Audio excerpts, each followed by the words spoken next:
უმაღლეს ხელოვნებად ქცეული სანახაობა და მისი უდიდებულესობა. მაყურებელი, წარმატება და წარუმატებლობა, ობიექტური შეფასება და სამართლიანი კრიტიკა. თეატრზე უზომოდ შეყვარებული ადამიანები, სცენაზე და სცენის მიღმა. ავანსცენა. ნიკა წულუკიძესთან და სალომე კასრაძესთან ერთად რადიო იმედზე. სამშვიდობისა ძვირფასო რადიო მსმენელებო, ეთერშია გადაცემა ავანსცენა და მე მისი წამყვანი სალომე კასრაძე ვარ. დღეს უნდა ვისაუბროთ ჩვენ ცხინვალის თეატრზე და იმ წარმატებაზე, რომელიც ამ თეატრს აქვს. ძალიან საინტერესო სტუმრები მოვიწვიეთ დღეს ჩვენ სტუდიაში და დარწმუნებული ვარ, ეს ერთი საათი, რაც გადაცემისთვის არის გამოყოფილი, თქვენთვის იქნება ძალიან ინფორმაციული. და მე იმაშიც ვარ დარწმუნებული, რომ ადამიანები, ვინც ისმენენ ამ გადაცემას და ადამიანები, ვისაც ესმით ცხინვალის თეატრის პრობლემები, გულგრილები ნამდვილად არ იქნებიან. ჩვენი სტუმრები არიან თეატრის მმართველი ზაალ თედიაშვილი და მსახიობი ლელა მახნიაშვილი. მოგესალმებით, დიდი მადლობა სტუმრობისთვის. ცხინვალის თეატრს ჰქონდა პრემიერა ბათუმში 2 კვირის წინ, ხო, თუ არ ვცდები? და რუსთაველის თეატრის მცირე სცენაზე 2 დღის წინ. როგორ ჩაიარა? მოდით დავიწყოთ რუსთაველის თეატრით, იმიტომ რომ მე მგონი ეს ემოციები განელებული არ არის და თქვენ ხართ დღემდე შთაბეჭდილების ქვეშ, ხო, ლელა? ლელა თამაშობს, ჯერ ვისაუბროთ რა სპექტაკლზეა საუბარი, ეს არის გოჩა კაპანაძის ახალი სპექტაკლი ჯაყო, ჯაყოს ხიზდების მიხედვით, სწორედ ასე დაარქვეს სპექტაკლს ჯაყო და ლელა თამაშობს მარგოს როლს. პირველ რიგში გილოცავთ ამ წარმატებას. მე ვიცი, რომ სპექტაკლის დროს დარბაზში ადგილი არ იყო დარჩენილი. ზოგი იჯდა, ზოგი იდგა, ზოგი იწვა, მე მგონი, ხო? და ნუ ხალხი იყო შთაბეჭდილების ქვეშ დიდი ხანი, ხო, სპექტაკლის დასრულების შემდეგ. ლელა, თქვენ მოგვიყევით სცენიდან, რას ხედავდით აი ამ ხალხის ემოციებს? მივესალმები ჩვენს მსმენელებს. ძალიან დიდი მადლობა მოწვევისთვის. ყოველთვის ყურადღებით ხართ ჩვენს მიმართ და ამისათვის უღრმესი მადლობა. მართლაც ძალიან მიჭირს ახლა საუბარი, თუნდაც იმიტომ, რომ ესეთი მაღალი ემოციების გავლენის ქვეშ ვარ ჯერ ისევ გუშინდელი დღის შემდეგ. ჩვენთვის ძალიან საპასუხისმგებლო იყო გუშინდელი სპექტაკლი, განსაკუთრებით, თუნდაც იმიტომ, რომ ეს სპექტაკლი შედგა რუსთაველის თეატრის სცენაზე, იმ სცენაზე, სადაც კორიფეები თამაშობდნენ და ეს კიდევ ასმაგად გავალდებულებს, რომ ის თამასა, რომელიც იმ სცენაზე არის, ეს არ დაგვეწია ჩვენ და მადლობა უფალს, რომ მთელი შემოქმედებითი დასი გამსჭვალული იყო ამ აზრით და ყველა, რა ვიცი, თავის ნიჭს და ხერხს არაკლებდა. და მინდა ვთქვა, რომ თავარი ის არ არის, თქვათ, თუ დარბაზი სავსეა, ეს იწვევს ძალიან დიდ სიამოვნებას, მაგრამ ყველაზე მთავარი მაინც ისა, როგორ წავა ეს სპექტაკლი და ეს გადავსებული დარბაზი, მაყურებელი რა ემოციით გავა. ეს არის ყველაზე მნიშვნელოვანი. და სპექტაკლი გრძელდება საათი და 40 წუთი და საათი და 40 წუთი ნამდვილად ყველა მსახიობი გრძნობდა სცენიდან უდიდეს მუხტს მაყურებლისა შეფასებებს და ეს რა თქმა უნდა სპექტაკლის დასასრულს ისეთი ემოციებით, ისეთი შეფასებებით გამოიხატა, რომ ნამდვილად არ ვიცი, ძალიან გაგვათამამეს. ელოდით, აი ესეთ მე ალბათ სპექტაკლის დასრულების შემდეგ თვითონ რუსთაველის თეატრის მსახიობებიც გილოცავდნენ და პირადად იღებდით მოლოცვას. დიახ, ეს ჩვენი სპექტაკლი ვითამაშეთ ფესტივალის ფარგლებში, ძალიან ბევრი უცხოელი სტუმარი იყო, ძალიან ბევრი თეატრცოდნე, ძალიან ბევრი კრიტიკოსი. იყო ძალიან ბევრი თეატრის, სხვადასხვა თეატრების მსახიობები იყვნენ, აგრეთვე რუსთაველის თეატრის მსახიობები, რომელთა შეფასება ჩვენთვის უმნიშვნელოვანესი იყო და არ ვიცი, ნამდვილად გულწრფელი, ნამდვილად არ ველოდით ასეთ შეფასებებს. რა თქმა უნდა, ჩვენი იმედი გქონდა ჩვენი გამართული ულამაზესი სპექტაკლი, რომელიც სავსე იყო სათქმელით, მაგრამ ასეთ შეფასებებს თითოეული მსახიობის მიმართ, გადაწყვეტის სპექტაკლის მიმართ და არ ვიცი, ეს იყო ჩვენთვის რაღაცა ძალიან მაღალ დონეზე. და თვითონ მე როგორც ვთქვი, თვითონაც ამბობდნენ, რომ აი ამას არ ველოდით. აი ეს მაყურებელი, ვინც დარბაზში იყო, ასე ამბობდნენ, რომ ამას რას წარმოვიდგენდით, რომ ცხინვალის თეატრში აი ასეთი სპექტაკლები იდგმება. დიახ, და იცით რა, ჩვენ უბრალოდ იცის ალბათ ჩვენმა ძალიან ბევრმა მსმენელმა რომ ძალიან გვიჭირს ჩვენ უბრალოდ არა გვაქვს სცენა ვითვლებით ასე საგასტროლო თეატრი ქვია პრინციპში და ამდენად ცოტა ისეთი შეფასება აქვთ მაინც თეატრს რომელსაც სცენა არ აქვს თეატრს რომელსაც თავისი ჭერი არ გააჩნია იქ რატო უნდა შეიქმნას ასეთი მაღალი დონის ხელოვნება რატო უნდა იქნებოდეს ფიქრობდნენ და ამდენად შოკირებული იყო მაყურებელი იმით რაც ნახეს გუშინ და ეს ჩვენზეც გადმომდებია რა თქმა უნდა და მე ბატონ ზალსაც ვეუბნებოდი აქ მოსვლამდე რომ ეს მეთქი საშინელება ამავდროულად საშინელება რომ კიდე გავალებს უფრო მეტი და მეტი შექმნა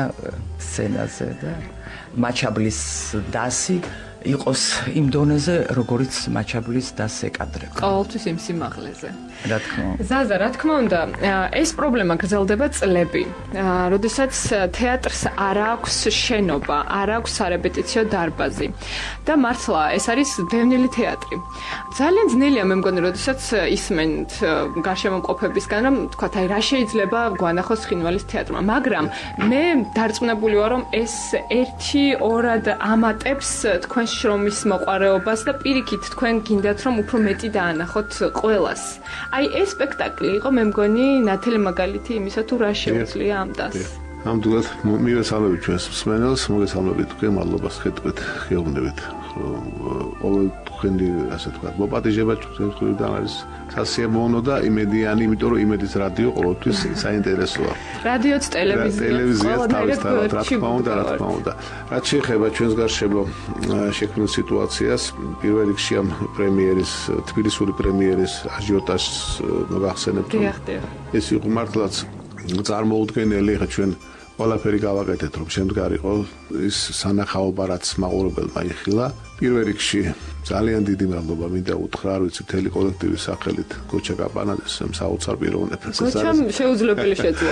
შეუძლებელი შეძლო მართლა, ვინც გოჩას იცნობს, იცის მისი ხასიათი, იცის მისი დამოკიდებულება თითოეული მოვლენისადმი, თითოეული კონკრეტული სცენისადმი, თითოეული კონკრეტული მსახიობისადმი, თუ ნებისმიერ ადამიანი, რომელიც ყველაფერს აკეთებს აბსოლუტურად არ არსებობს თუ მოიფიქრა რაღაც გაანალიზა twin-ში რომ ეს უნდა გააკეთოს და ვაი იმას ვინც ამას ხელს არ შეუწყობს ისე რომ გოჩას საოცარი ადამიანი კიდევ ერთხელ აღნიშნავს საოცარი რეჟისორი უნიჭიერესი ადამიანი და დიდი მადლობა უღრმესი მადლობა მთელი მაყურებლისგან მთელი კოლექტივისგან ეხლა შეეხება ჩვენ დასს ელელა მახსენა რომ ეს არის დასი რომელსაც ძალიან დიდი პოტენციალი აქვს გუშინ წინ დავწმუნდით ჩვენ რომ ეს პოტენციალი სახეზეა და ეს არის აი მხოლოდ სივრცე რომელიც ჩვენთვის ძალიან მნიშვნელოვანია რომელიც არ არსებობს არის ჩვენი პირველი ასე ვთქვათ პრობლემა რომელსაც აი ვეჭიდებით ეს 24 წელიწადი ხდება მაგრამ ვერაფერს ვერ ვახერხებთ იმიტომ რომ დიდ ფინანსებთანაა დაკავშირებული ჩვენ მხოლოდ იმას ვახერხებთ რომ სახელფასო რაღაცა დავალენებები გავისტუმროთ მაგრამ ჩვენ გავალდებულებს ჩვენი სამშობლო ცოტა პათეტიკაში გადავალ მაგრამ აუცილებელია ჩვენი სტატუსი რასაც დევნილი ქვია და რასაც მაჩაბლის დასი ქვია ჩვენ ყველაფერს ავიტანთ აგვიტანია კიდევაც რომ არ გვაქვს იმის უფლება რომ ვიღაცაზე რაღაცაზე ვიწუწუნოთ ან დამოკიდებული რა ჩვენ ვიმოქმედოთ ჩვენ ვიაროთ დავდივართ კიდევაც ვახერხებთ გასტროლებს უბრალოდ ცოტა მეტი მე მგონი მეტი ყურადღება საჭირო კი მესმის ადამიანებს როცა პრობლემას ეხებიან უჭირთ ამაზე რეაგირება მაგრამ ვისაც შეეხება კონკრეტულად ასე ვთქვათ უკვე კულტურის სამინისტროს დაქვემდებარებაში ბრუნდებით ახალი წლიდან დიდი მადლობა მინდა ბატონ მიხეილ გიორგაძეს ჩვენს მინისტრს გადავხადო ან გადაწყვიტა ეს პრობლემა რომ მომავალი წლიდან ბრუნდებით ისე კულტურის დაქვემდებარებაში ისე რომ რაღაცა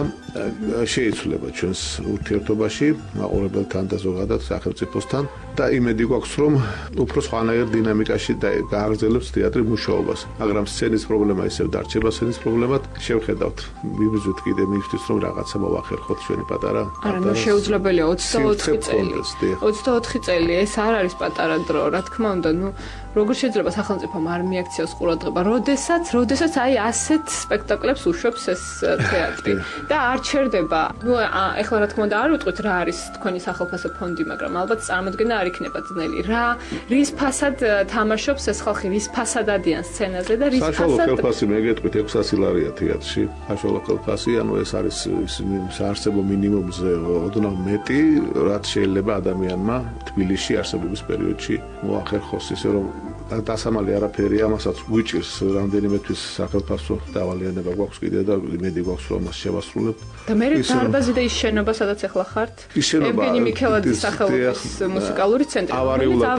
ავარიულად არის გაჩერებული, დარბაზის გაჩერებული, თვითონ ბატონი ნიკოლოზ რაჭველიც ასე ვთქვათ, ძალიან რთულ პირობებში ახერხებს რეპეტიციებს, კონცერტებზე. დიდი დარბაზი უკვე გაუქმებულია, ხო? დაკეტილი ავარიულად და სარემონტო, ანუ ახლა ალბათ ძალიან მნიშვნელოვანი იქნება სახელმწიფოს მიდგომა, რომ ეს დარბაზი თუ გარემონტდება და აუცილებელია, იმიტომ რომ ისეთი კოლექტივი, ისეთი ორკესტრია და თვითონ ნიკოლოზ რაჭველი არის ის ადამიანი, რომელმაც ბევრი რაღაც შექმნა და ბევრი რაღაც გააკეთა და ჩვენ პირიქით გვიხარია ის, რომ ეს ორკესტრია და ეს ადამიანი მუშაობს იქ და თუ ეშველება იმას, რომ ეს შენობა ასე ვთქვათ, გარემონტდება და დაადგება საშველი, ჩვენც იმედი გვაქვს, რომ პატარა კუთხე კუნჭულს იქვე მოვნახავთ და გავაგრძელებთ მუშაობას. ჩვენ ახლა მე მგონი ბოლოს სართულზე ვართ, სარეპეტიციო ის გვაქვს წერტილი, სადაც თქვენ იხილეთ, სადაც რაპირებებში გვიწევს მუშაობა. კი, მე ვიხილე და არაერთხელ გაკეთებულა რეპორტაჟები ამ შენობაზე, რა პირობებია, საერთოდ ნუ აი სულ წერტილებზე აღარ არის საუბარი. იქ ეს შენობა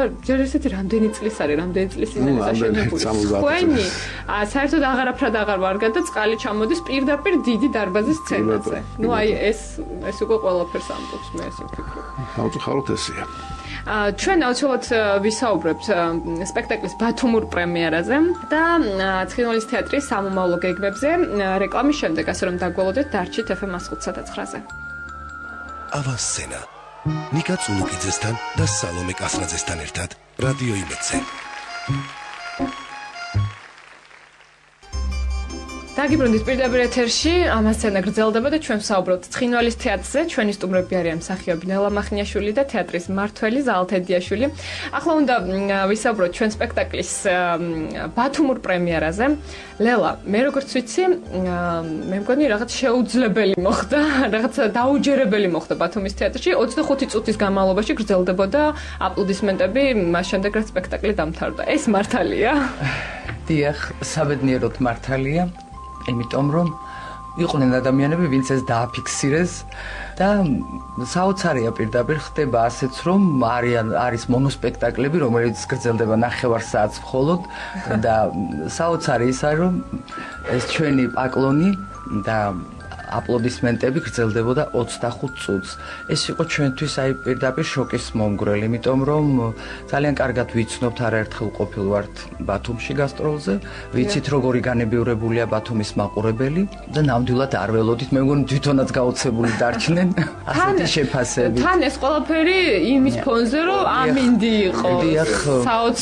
საოცარი ამინდი იყო, ადამიანებს უჭირდათ ელემენტარულად გადაადგილებას კი. სრულად იყო ბილეთები გაყიდული უკვე სპექტაკლის დაწყებამდე და ჩვენს ჩასვლამდე ბათუმში, მაგრამ დაახლოებით 80%-მა მაინც ჩვენ და გასაოცრად წესით სპექტაკლი უნდა მოხსნილიყო, ისეთი ამინდი იყო, მაგრამ 80%-მა მაინც მოახერხა მოსვლა და არ ვიცი, მაყურებელი იყო ნამდვილად შოკში და აი ამის შემდეგ უკვე რუსთაველის თეატრი, ნუ თქვენ ალბათ ძალიან დიდი შთაბეჭდილების ქვეშ ვართ, მიუხედავად იმისა, რომ ჩვენ ბათუმში უკვე ქონდა რამოდენიმე დღის წინ პრემიერა, მაინც როგორც წეღან აღნიშნე, მაინც ძალიან გვალდებულებდა რუსთაველის თეატრის სცენაზე თამაში.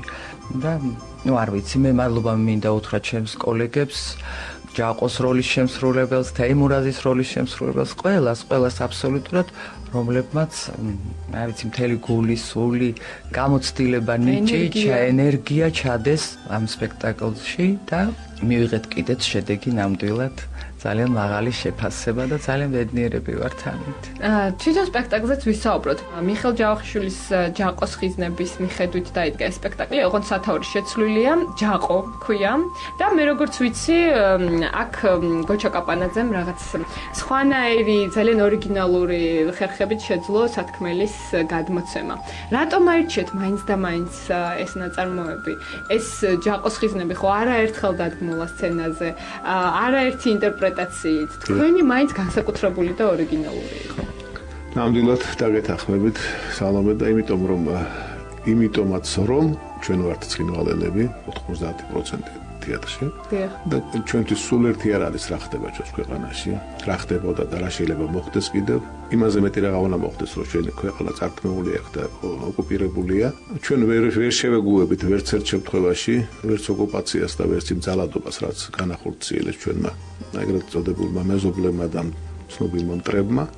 ამიტომ ჯაყოს ეხა ჩვენ ვერ გავეკეცით იმას, რომ მიხეილ ჯავახიშვილის იმ გენიოსი ადამიანის ლეგენდარული ჯაყოს ხიზნების მიმართულებას თვითონ ყველა ფრაზა, ყველა სიტყვა ზუსტად აღებული იყო მიხეილ ჯავახიშვილის ჩანაწერებიდან, არა მოთხრობიდან და თვითონ ნაწარმოებიდან, ჩანაწერებიდანაც, ისე რომ ახალი სათქმელი ფაქტიურად ჩვენ არ მოგვიფიქრებიადებით უმეტეს გოჩა კაპანაძეს, აქ იყო მხოლოდ და მხოლოდ გადაწყვეტის ფორმა, ყველაზე მთავარი რაც იყო კულმინაცია ფინალში, რომ მარგო კლავს ჯაყოს.